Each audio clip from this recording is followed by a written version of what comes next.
Bonjour à tous, shalom, shalom, soyez encore bénis ce matin dans le nom de notre Seigneur Jésus. Bienvenue à Pain quotidien. Nous sommes heureux de vous savoir nombreux parmi nous en ce jour de grâce, en ce jour de bénédiction, en ce jour de faveur.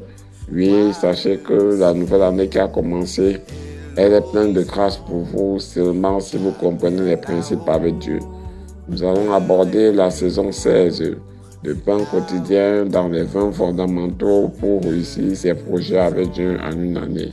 Chaque fois qu'une année commence, sachez que le Seigneur a des projets pour vous. Le Seigneur est bien au courant, mais tout dépend de la manière dont vous posez les bases. Si les bases sont bonnes, la fondation de la maison va tenir jusqu'au bout. Mais si les bases sont mauvaises, ne soyez pas surpris. C'est ainsi que pour mieux comprendre cela, nous allons aller dans le livre de Josué, qui sera notre livre phare sur lequel on va se baser pour essayer de voir comment le grand Josué, le général Josué, a fait pour réussir.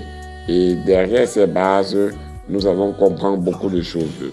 Nous allons partir lire rapidement dans Josué au chapitre 1, du verset 1, Josué chapitre 1, du verset 1 au verset 2, il est écrit: Et il arriva après la mort de Moïse, serviteur de l'Éternel, que l'Éternel parla à Josué, fils de Nun, qui servait Moïse, disant: Moïse, mon serviteur, est mort, et maintenant, lève-toi, passe ce Jourdain, toi et tout ce peuple, pour entrer dans le pays que je leur donne à eux, les fils d'Israël. Amen. Nous voyons ici comment le Seigneur dit à Josué: mon serviteur Moïse est mort, toi lève-toi. Oui, chers amis, je voudrais te dire, le premier principe fondamental, c'est d'oublier rapidement tout ce qui s'est passé en 2024.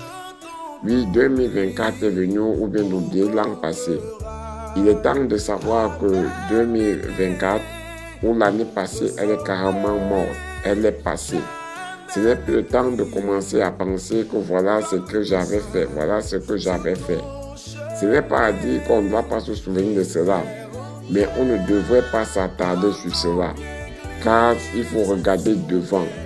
Si quelqu'un passe le temps à regarder dans un match de football les anciens exploits qu'il a eu à faire, ne soyez pas surpris qu'à la nouvelle coupe, il ne fera aucun exploit.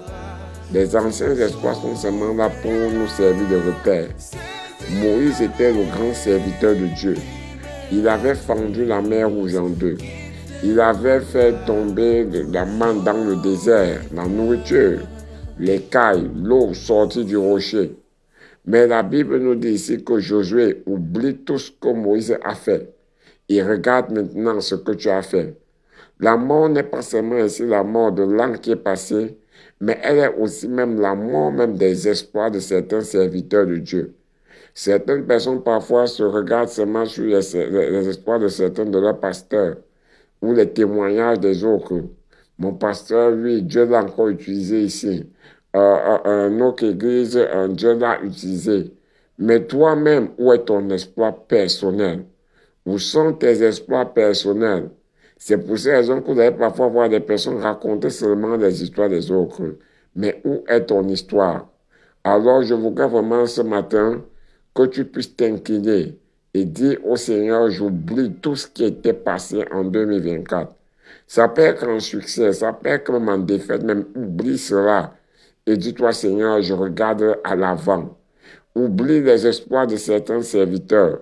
Oublie tes propres espoirs et dis-toi: je dois maintenant me lever, car le pouvoir doit changer de main. Que Dieu t'aide à oublier tout ce qui est dans le passé en termes d'espoir et qui te permet de regarder à l'avant, que tu mettes encore ton compteur à zéro pour dire: Seigneur, je verrai ta grâce et je verrai ta gloire. Que ta journée soit bénie dans le nom de Jésus. Amen.